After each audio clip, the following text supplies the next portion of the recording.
छात्र छात्री माने किंग प्रियांशुर आउ एक वीडियो को मोर हार्दिक स्वागत। एही वीडियो रे तमे माने देखिबा को पाइबो पवित्र उत्कल दिवस उपलक्षे एक सहज और संक्षिप्त अथच हृदयस्पर्शी अभिभाषण।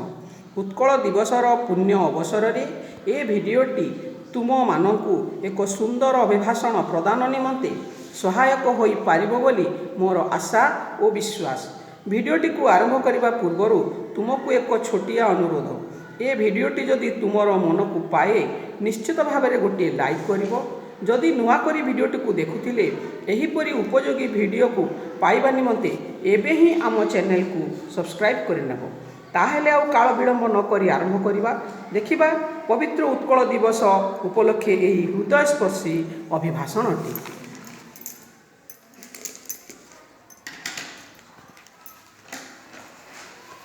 बरेण्य सभापति महोदय, सम्मानीय प्रधान शिक्षक, उपस्थित शिक्षक शिक्षयित्रीवृंद, उपस्थित विज्ञ सज्जन मंडली और मोर अति आदरर छोट बड़ भाई भौणी माने, आज अप्रैल पहला पवित्र उत्कल दिवस। आजिर एही दिन में आम ओडिशा स्वतंत्र लाभ करिथिला। आजिर एही पुण्य दिवस रे मते किछि कहिबाकू सुजोग मिलिथिबारु मु निजकू धन्य मने करूअछि। अपरूप अनिंद सुषमार गंताघर नदी नद गिरिवन सुशोभित ए उत्कलर इतिहास जेतिकी गौरवमय सेतिकी प्राणवंत। ए उत्कल अतीत गंगा ठारू गोदावरी पर्यंत परिव्याप्त थिला। ए राज्य दिने वैभवशाली राज्य रूपे परिगणित होउथिला। एही राज्य दिने आम साधव पुओ माने व्यापार वाणिज्य करिबा पई जाभा, सुमात्रा, बाली आदि द्वीपकू जाउथिले।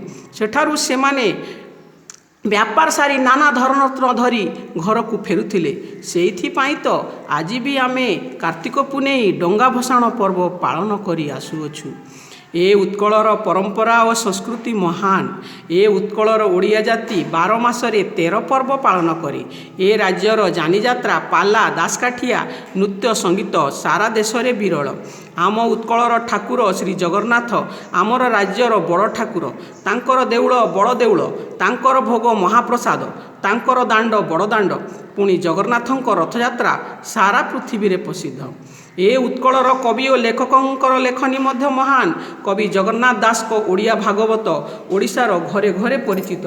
कवि अभिमन्यु सामंत सिंहारंकर विदग्ध चिंतामणि, कवि सम्राट उपेन्द्र भंजक वैदेश्य विलास, सन्थ कवि भीम भोईंक स्तुति चिंतामणि, कवि गंगाधर मेहरंक तपस्विनी इत्यादि वर्णना करने आम पक्षरे खूब कठिन।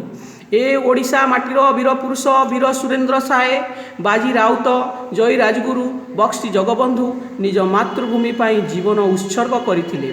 हेले कहिबाकू दुख लागे दिने आम ए उत्कल माटी पराधीनतार फासरे छंदी होई पड़िथिला। ए राज्य दिने खंड विखंडित होई पड़िथिला। ए राज्यर लोके ओडिया बदल रे कहूथिले बिहारी और बंगाली। विद्यालय मानकरे ओडिया परिवर्ते इंग्राजी और बंगाली भाषा पढ़ा जाउथिला। ए उत्कलर अस्तित्व धीरे धीरे लोप पाई आसुथिला। एही भली घड़ी संधि मुहूर्त रे आमर भाषा को बंचाई रखिबा पाई ए माटी माँ को समर्पित करथिले ए माटी माँ रो बरपुत्र उत्कल गौरव मधुसूदन दास, महाराजा कृष्णचंद्र गजपति, पंडित नीलकंठ दास, व्यासकवि फकीर मोहन, स्वभाव कवि गंगाधर मेहेर, उत्कलमणि गोपबंधु दास, कविवर राधानाथ राय इत्यादि महानायकगण। उत्कल गौरव मधुसूदनकर नेतृत्व में ए आंदोलन तीव्र रूप धारण करिथिला। शेषरे एही महापुरुष मानक प्राण उद्यम 1936 मसीहा अप्रैल 1 तारिख दिन आम राज्य स्वतंत्र राज्यर मान्यता पाइथिला। सेतेबेले सर्वमोट 6टी जिला को नहीं आम राज्य स्वतंत्र राज्यर मान्यता पाइथिला। कटक, बालेश्वर, संबलपुर, गंजाम, कोरापुट यार पूर्ण रूपरेख सजा जाइथिला। सेतेबेलकू आमर महान संग्रामी मधुबाबू 1934 मसीह मृत्युवरण कर सारी। तथापि से महान संग्रामी स्वतंत्र ओडिशा गठन में जो भित्तिभूमि गठन करथिले ताहा शेषरे पूर्णांग रूप नैथिला। स्वतंत्र राज्यर प्रथम प्रधानमंत्री भावरे पारଳାର महाराज श्रीकृष्णचंद्र गजपति को करा जाइथिला। आज पवित्र उत्कल दिवस।